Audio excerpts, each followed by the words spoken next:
When an iceberg tore a 350-foot gash in the hull of the Titanic, she went down in less than 3 hours. But was there more to the disaster than meets the eye? There's something about the story that makes absolutely no sense whatsoever. Was it an accident, or was it a crime? They were businessmen, and they would make money by hook or by crook. Is the ship at the bottom of the Atlantic really the Titanic?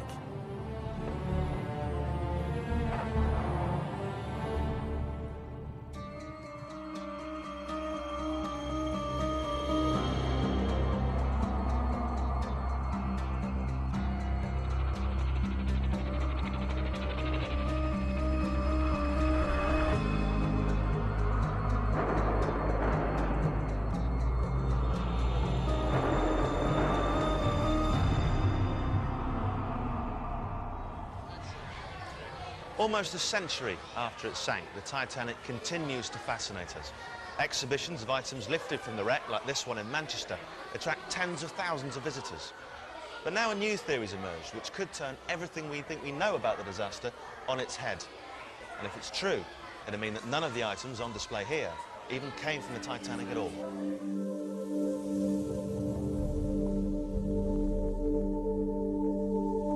There is something strange going on.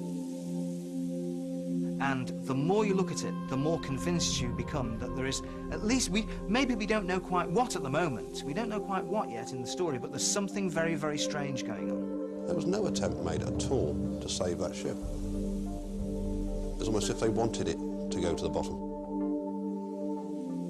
Could it be that the Titanic was switched with its sister ship, the Olympic, and that it was the Olympic which was sunk deliberately as part of the greatest insurance scam in history? The Olympic becomes the Titanic becomes the Olympic. This is the most common form of marine fraud, even today. The Olympic had been badly damaged in an accident. Was an insurance fraud the only way for the owners to get their money back? What we're looking at basically is two ships which are exactly the same.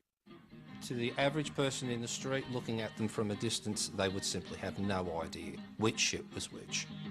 It was a midnight on the sea, the band is playing Jeremiah God today. By the Titanic as well. Our story begins on the other side of the world, in Brisbane, Australia, and it begins with a tale told by a dying seaman called Paddy Fenton, known to everyone as Paddy the Pig. He was a hard old man, you know, like he's one of the last windjammer seamen, you know.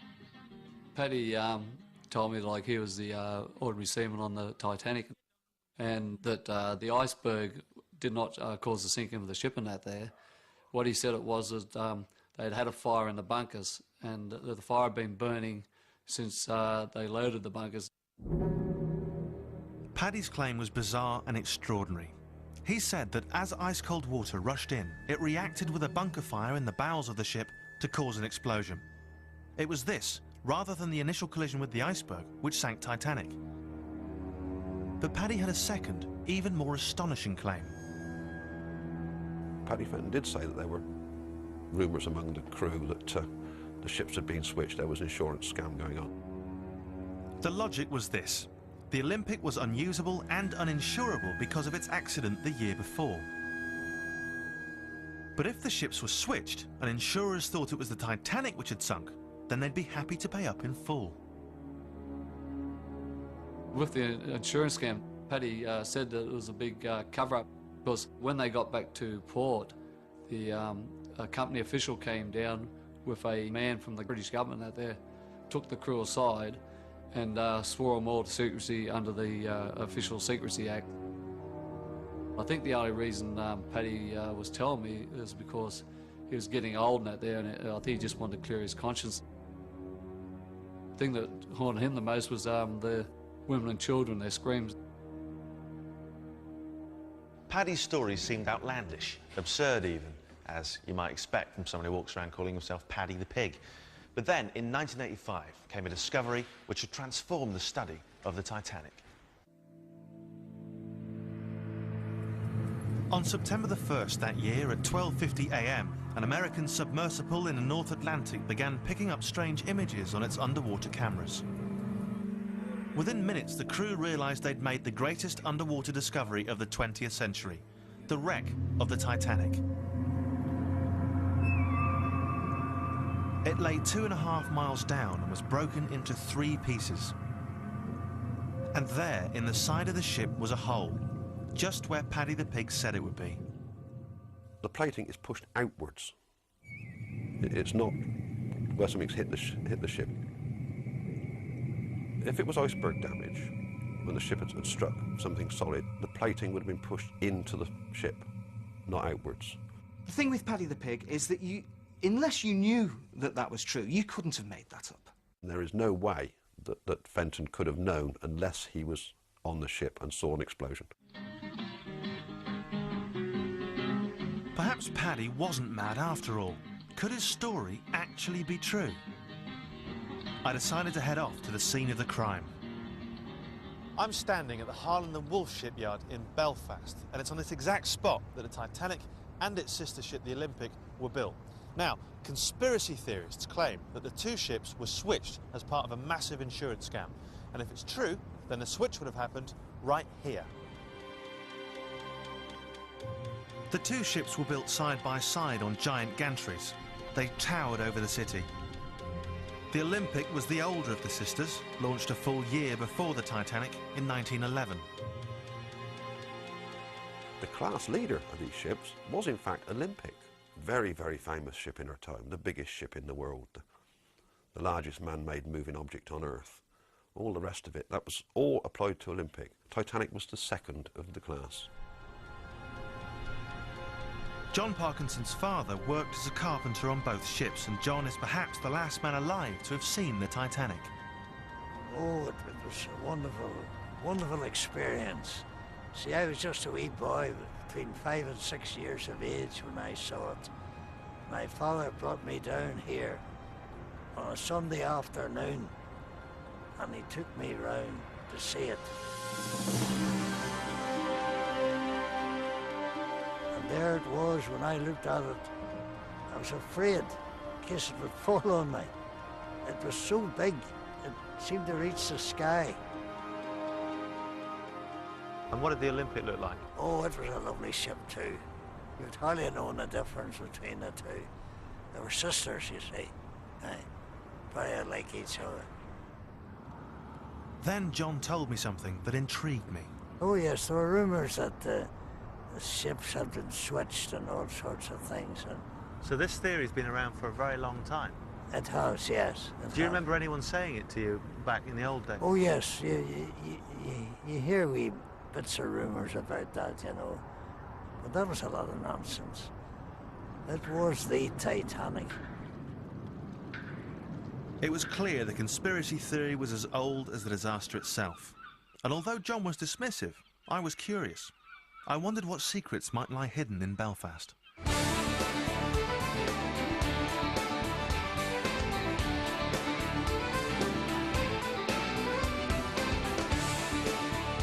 Have you got a call lined up there, Sean? Jerry Anderson has his finger on the pulse of Northern Ireland. If I wanted to reach the people of Belfast, I knew he was my man. Earlier on today, I mentioned the fact we're going to be talking about Titanic. I've got 2 gentlemen with me who are from a station, a TV station that is not the BBC, and they're making a programme about the Titanic. What's the crack? Well, it's basically about Titanic conspiracy theories, and there's one main theory we're looking at, and that is that the Titanic wasn't the Titanic at all. Right. Now, you're looking at me like I might be a bit odd. Well, I know you look a bit, but that's neither here nor there. I promise you there's more to it. Essentially, the Titanic, and I'm sure many of your listeners are aware of this, had a sister ship called the Olympic. And the people in charge came up with a plan, and that was to swap the Olympic with the Titanic. All right, so the ideal thing for you would be if someone rang this programme today and said, listen, funny enough, I remember my grandfather coming into me and saying, do you know what happened last night? I came out to work for the Titanic, and it was a different ship. Exactly, yeah. No, that would be absolutely perfect. You know, I'm not pinning my hopes on it. Absolutely. Someone on the line here already, I don't know who it is. Jim? Good morning, Jim.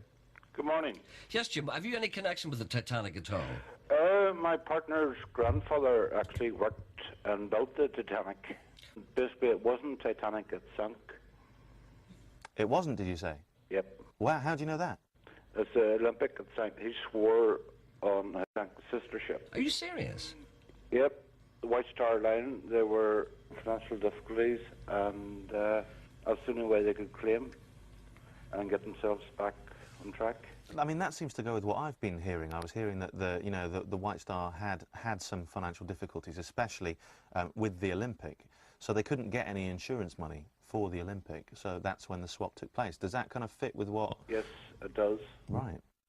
This was becoming more intriguing by the minute. Jack Johnson wanted to get on board. Captain, he says, I ain't hauling no coal. Fancy Titanic, very well. If the Titanic and the Olympic were switched, then the trail of events which led to the disaster began here in Southampton on September 20th, 1911, with a collision between the Olympic and the Royal Navy cruiser HMS Hawke. The problem White Star had with the Olympic kept hitting things. The Olympic is pulling out of Southampton. It's on its way to America. And HMS Hawke is a faster ship. It's passing on the starboard side, on the right-hand side. The two ships found themselves on a converging course, and neither was able to take evasive action fast enough.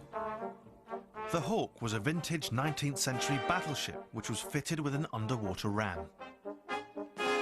And this thing was there, actually, to do as much damage as possible to any other ship she managed to ram in the side. The Hawke cut an enormous double hole in the side of the Olympic, the ram below the waterline and the bow above the waterline. Nasty. And if you think the Olympic looked bad, you should see the Hawke. Everybody on board felt the impact. Glasses were knocked off tables. People were knocked off their feet. They slapped together a makeshift repair in Southampton, but it wasn't till the Olympic had limped back to dry dock in Belfast that the full scale of the damage from the Hawke's underwater ram became clear. When she got back to Belfast, this repair, that had taken a fortnight at Harland and Wolff's Southampton yard, had failed. What this tells us is that for the back end to flood, and for these steel plates beneath the waterline to have been moved, the hull has to flex to tear the rivets out. Well, if the hull is flexing at that point, there can only be one reason. The ship's back's broken. Effectively a death sentence for the ship. Harland and Wolff has always denied the damage was on this scale. But this diagram, only recently released by the firm, shows hull plating had to be replaced along the entire length of the ship. Not just in the stern where the Hawke had struck. Strange enough, the forward end of that diagram almost exactly duplicates the supposed damage to Titanic, damage that supposedly sank Titanic on the night of April 15. It's a coincidence, and I don't like coincidences. Quite possibly, yes, quite possibly that was a weak spot on the hull. Was the Olympic a write-off? The ship they got was just a couple £100,000 worth of scrap iron. Was the White Star Line about to go down the tubes? Something has to be done. These men are desperate. Could they really have been prepared to contemplate the drastic solution Paddy the Pig claimed? To switch, then sink their own flagship?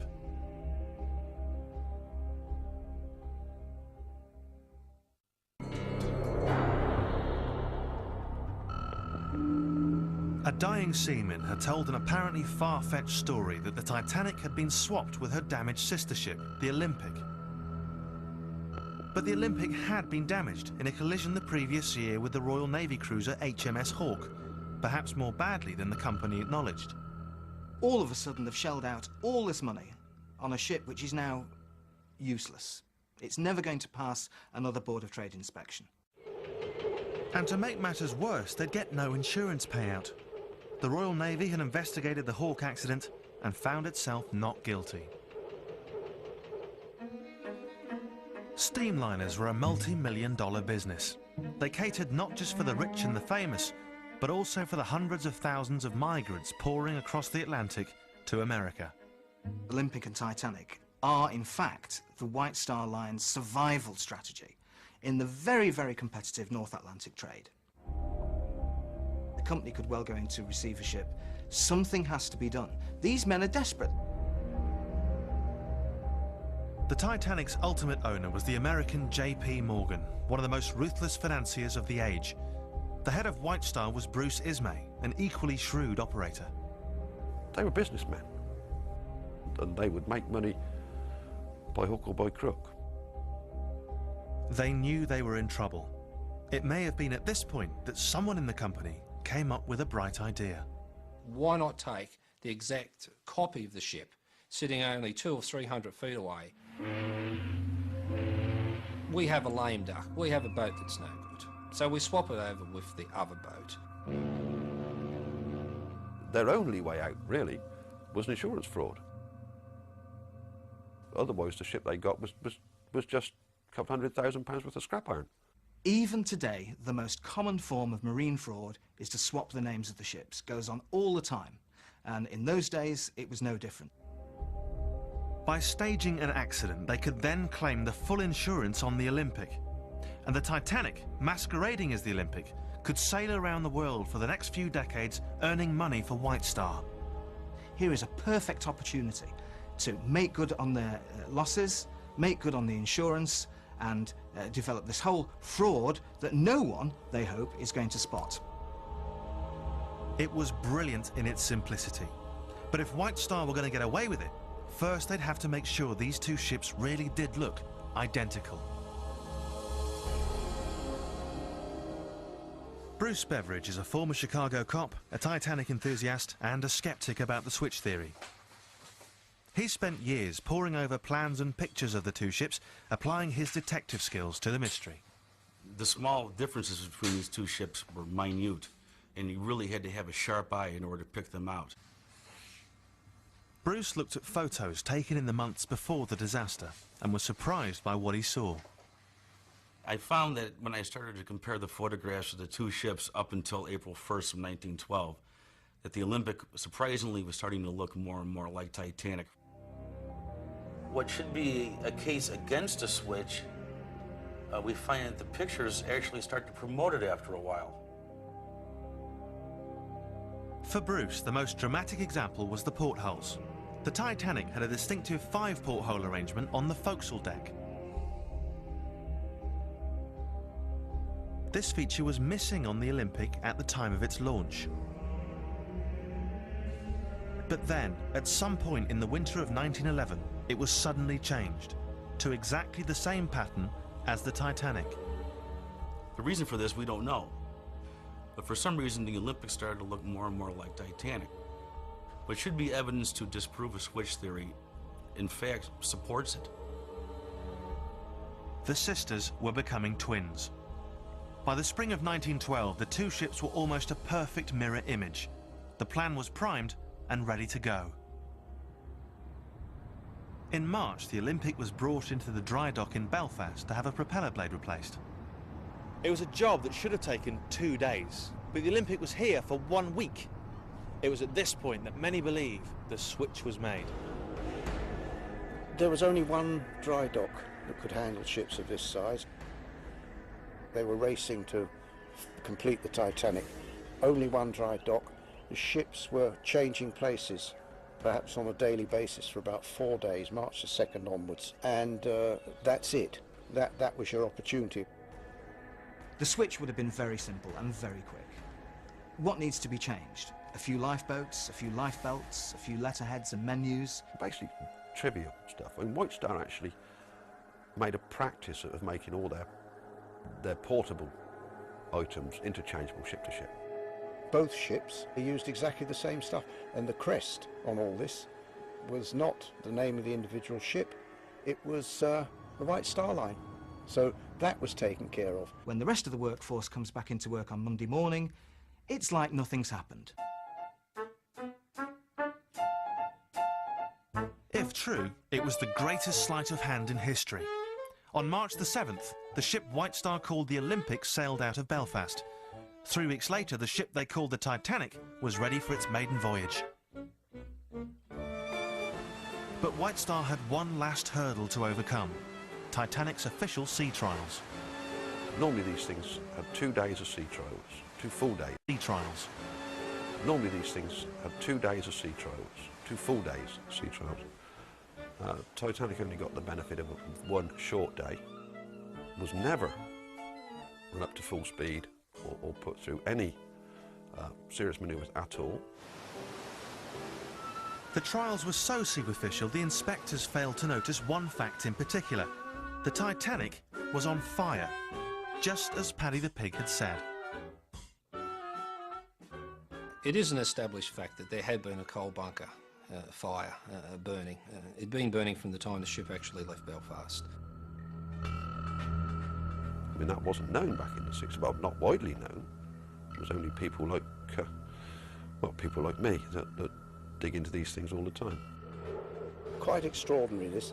You can't help being amazed by the slapdash nature of some of the things that went on.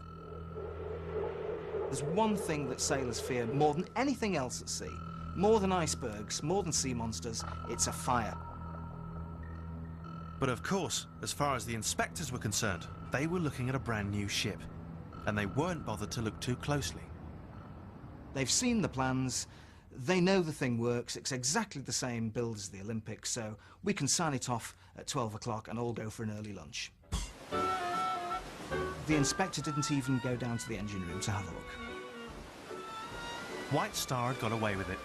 With their certificate of seaworthiness in their pocket, and with the fire merrily raging in the bunker, they took the Titanic down to Southampton. But there, further troubles awaited them.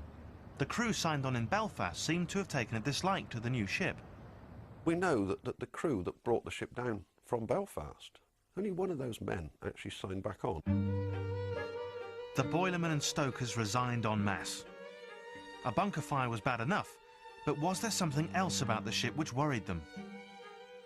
As the first crew to actually work the ship, they would have noticed almost immediately that the coal bunkers, the furnaces on the boilers, were not new.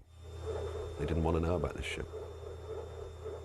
Perhaps Paddy the Pig was right when he said there were rumours amongst the crew of a switch. Their decision not to sign back on is all the more surprising, given that Britain was in the grip of a national coal strike. Actually, thousands of seamen were out of a job because of a coal strike. Ships were just laid idle. There was no coal to get them to sea. Thousands of sailors are without work, and yet these men choose to throw themselves out of a job. And the greasers down below were not the only ones reluctant to board the Titanic on its maiden voyage. If you look at the records, 55, mainly first-class passengers, have also cancelled their voyage. The strangest cancellation of all was the ship's owner, the financier J.P. Morgan. J.P. Morgan, he had promised publicly to go on the maiden voyage, but he cancelled at the last minute on grounds of ill health. And shortly afterwards, the New York Times reporter ran him to earth in the south of France, where he was extremely healthily diverting himself with his mistress. When Titanic finally set sail from Southampton on April the 10th, it's a little-known fact that she was just 2/3 full. The plan, it's argued, was to scuttle her in mid-Atlantic, but the company had one minor problem. She was full of people. The captain, E.J. Smith, would need to be in on the plot, and there were various White Star officials on board, including the ship's designer, Thomas Andrews. They'd need a rescue vessel. Enter Stanley Lord, captain of the passenger cargo ship, Californian. The whole of California's performance makes me think that she was a major part of the plan to get the people off Titanic before sinking it. The Californian was also owned by J.P. Morgan. Until a few days before, it had been stuck in the port of London because of the coal strike. Suddenly, mysteriously, there's enough coal for Californian. And the orders to sail are obviously sail ASAP, as soon as you possibly can, because you've got to get somewhere. Her sudden departure was all the more mysterious because she was virtually empty. Captain Lord has taken the Californian into the mid-Atlantic with no passengers and no cargo, except for 3,000 woolen sweaters and blankets. Exactly what you'd need if you were going to turn your ship into a glorified lifeboat. The Californian sailed at full speed across the Atlantic before suddenly coming to a halt on the evening of April 14th. Captain Lord orders Californian stopped. The boy rush halfway across the Atlantic just to stop. Was the Californian keeping a rendezvous? She'd received ice warnings, but no other ship in the North Atlantic felt obliged to stop that night. Certainly not the Titanic, which at that very moment was careering at full speed towards almost exactly the same point. Captain Smith had ice warnings for most of the day. He was well aware that there was ice ahead. He never slowed down. He didn't put extra lookouts at the head of the ship. He only had them in the crow's nest. But this was business as usual. Time is money on these ships. Collisions with icebergs were incredibly rare, even at night. I mean, normally you can see the thing, you know, you would steer around it. But of all nights, White Star had picked the night of April 14th, 1912 to stage its accident. A night of freak conditions that would not be repeated for many years. It was a cold, clear, starlit night with no moon. So visibility, although you could see the stars, visibility was practically zero. It was also unusually calm, as portrayed in this rarely seen 1929 film of the disaster. This was the calmest night on the North Atlantic in decades. Absolutely no movement at all. There's no waves breaking against the base of the iceberg, which was the common giveaway. The lookouts were always able to see the white water, the splashing against the icebergs. The final fatal piece in the jigsaw was the presence in the area of a rare phenomenon: black icebergs. Icebergs roll over. As they melt, then perhaps the shape changes underneath and they roll over. And when they do that, the newly exposed side may be virtually black. At 11:40 p.m, an enormous black iceberg blotted out the horizon directly ahead of the Titanic. Obstruction ahead, sir! On starboard! On starboard, it is, sir! The Titanic swerved to the left, but it was too late. The iceberg tore a 350-foot gash in the ship's hull.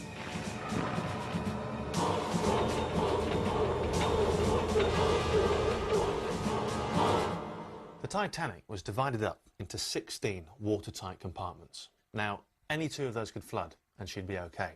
But the iceberg sliced through the first 5 compartments. Thomas Andrews, the ship's designer, took one look at the damage and knew the Titanic was doomed. The Titanic hit the iceberg at just the right angle to cause just enough damage and just enough watertight compartments to cause her to sink. This was unheard of. If Captain Smith had been trying to stage an accident, he'd now suffered a real freak accident. He appeared shocked and stunned. Here we have a situation where it all starts to go wrong. The best laid plans of mice and men. That early period after the collision, the senior officers froze that they didn't do any of the things they should have done. The first SOS didn't go out for 35 minutes. 35 minutes, that's a quarter of the time it took for the ship actually to sink. No SOS. And an hour and 25 minutes after the collision, that is when the first lifeboat is launched. When lifeboats were finally launched, for some inexplicable reason, many weren't full, despite the fact Titanic only had enough lifeboats for half the people on board. Now, there's only one explanation for this, and that is that they are expecting some sort of rescue operation to materialise in the next few minutes. Smith may have been expecting the lifeboats to unload people onto the Californian and then return. But in swerving to avoid the iceberg, the Titanic had moved out of sight of Captain Lord's ship, which now sat just over the horizon. We could hear all the panic of the people on the decks, rushing about looking for a lifeboat, and all the lifeboats had gone. And there were still 1,500 odd people left on board. We saw the Titanic sink, which was a terrifying sight, and we heard all these people in the water screaming, which was, I think, perhaps the worst thing of all. By the morning, when survivors were picked up, 1,500 people were dead. Titanic was sinking down. They had them lifeboats around. Found the Titanic very well. When the Titanic was sinking down, they had them lifeboats around. Found the Titanic very well. My father heard this wee newspaper boy shouting outside, "Telly special, telly special," and the stark words on it, "Titanic sunk." My dad, big strong man he was, he worked in the shipyard all his life. He just broke down and he cried like a child.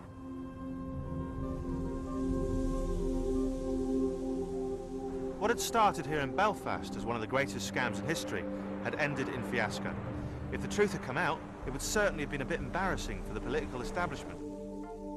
As the traumatised crew arrived back in England a month later, it appears they were being closely watched. More than 700 of the 900 people employed on the Titanic had died, but for the survivors, the ordeal was not yet over. When the crew gets back to Plymouth, instead of being reunited with their wives and sweethearts, which is what everybody expected, they're held for 24 hours in this damp railway shed, and then they're visited by a very high-up official from the White Star Line and somebody who they believe to be somebody very high up in the government. There's no doubt about it. That basically, the Riot Act was read to these blokes. Do not talk to the press. Do not talk to other people about it. For some reason, these rarely seen mugshots were taken of each and every surviving member of the crew. Was this the intimidation Paddy the Pig had mentioned in his story? There's something about the story that makes absolutely no sense whatsoever, unless you look at it in the terms that there was actually a cover-up. Either Paddy Fenton was on the Titanic, or he'd been very close to somebody that was. One after the other, Paddy's claims had been shown to have at least a basis of truth. Paddy the Pig's story may have sounded like the slightly odd ramblings of an elaborately named sailor, but it proved remarkably accurate. But then, in 1998, a new piece of evidence emerged from the bottom of the Atlantic Ocean. A 17-ton piece of the wreck which appeared to blow a hole in the entire switch theory.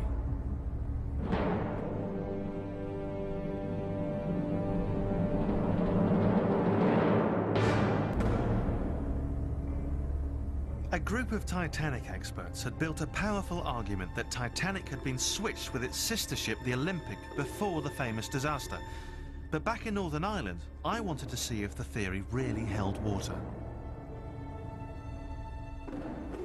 For almost 100 years, this was the main headquarters of the Harland and Wolff shipbuilders in Belfast. And this was the main drawing room.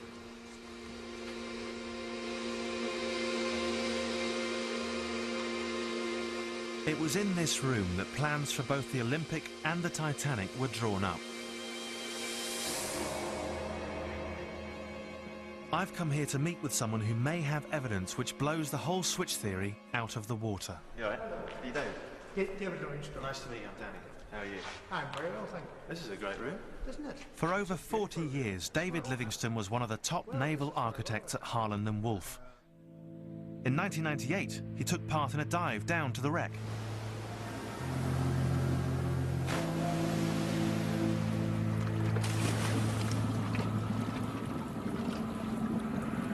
We landed in the debris field, and it was very amazing to see all the things that had fallen out of the ship.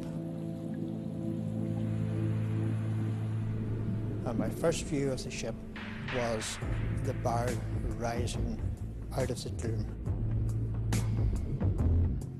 Of course, that's the most beautiful part of Titanic and the most well recognised.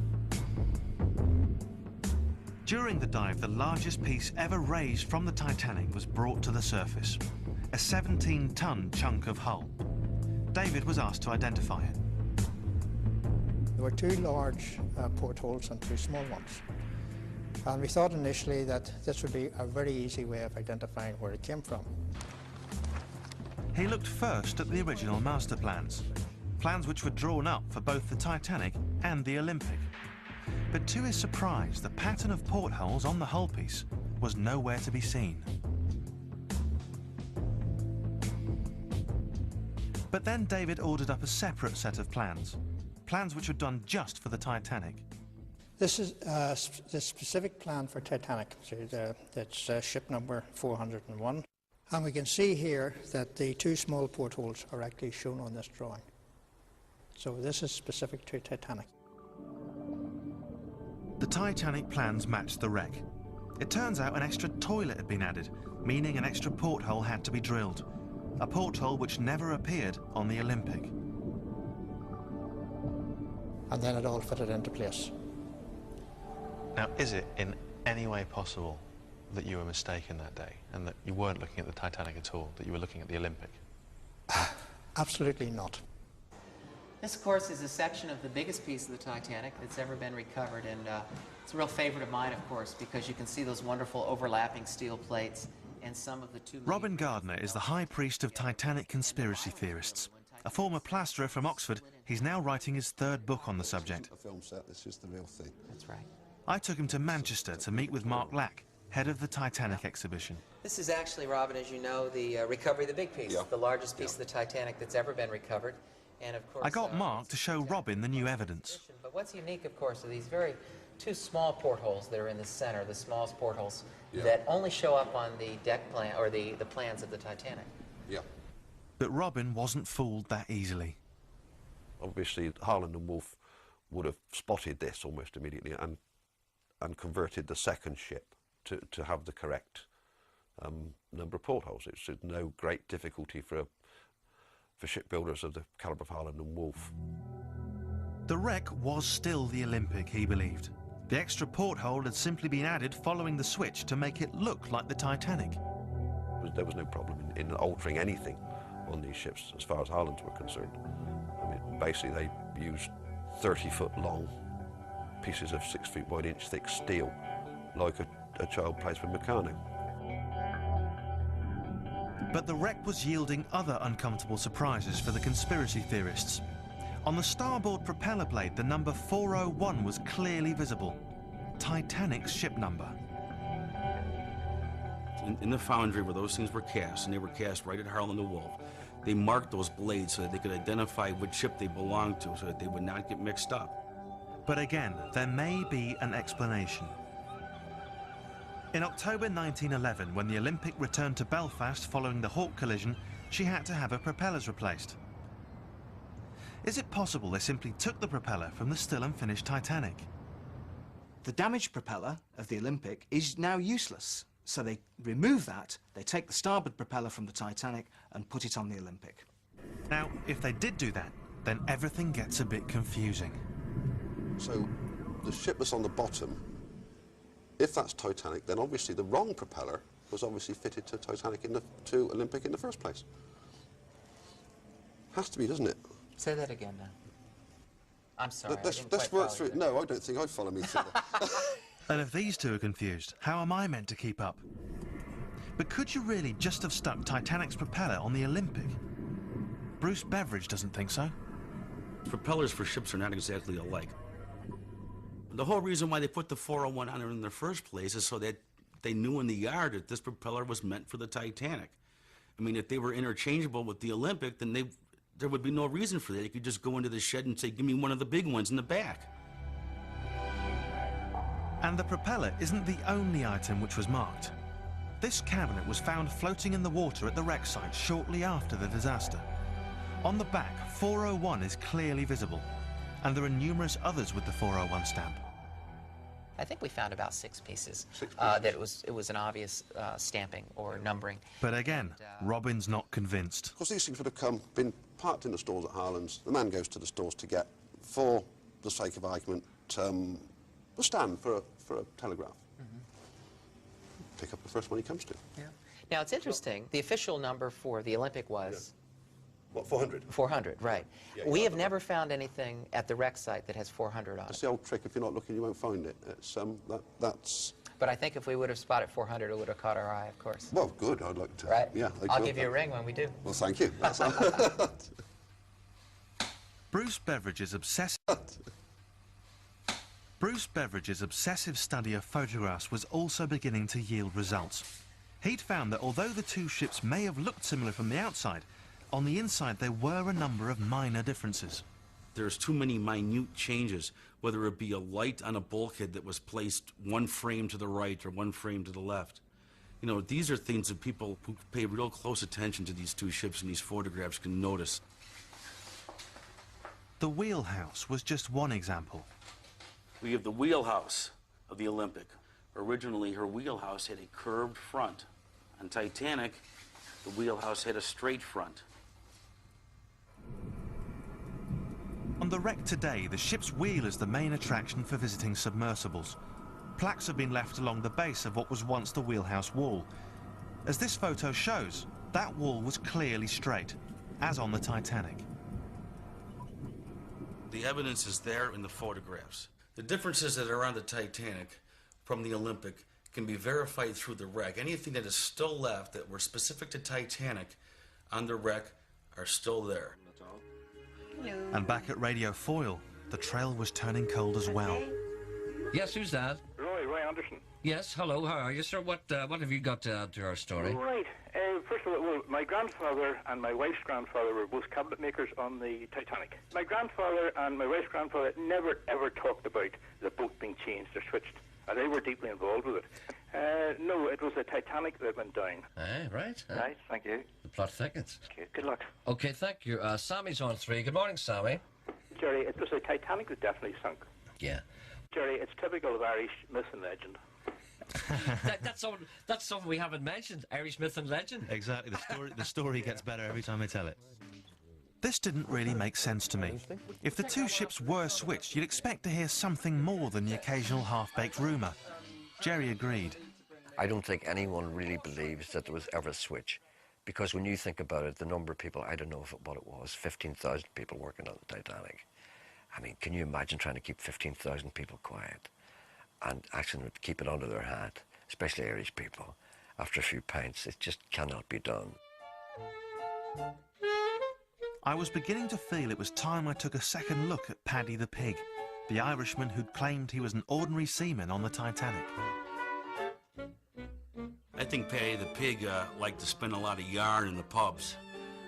I think he was getting a lot of free drinks for his stories because he was a complete fraud. This is the crew list for the Titanic, and there's something striking about it. Paddy the Pig's real name, Patrick James Fenton, appears nowhere. James Fenton is nowhere to be found on the survivor list or on any of the crew sign-on lists. This means that this man didn't get paid.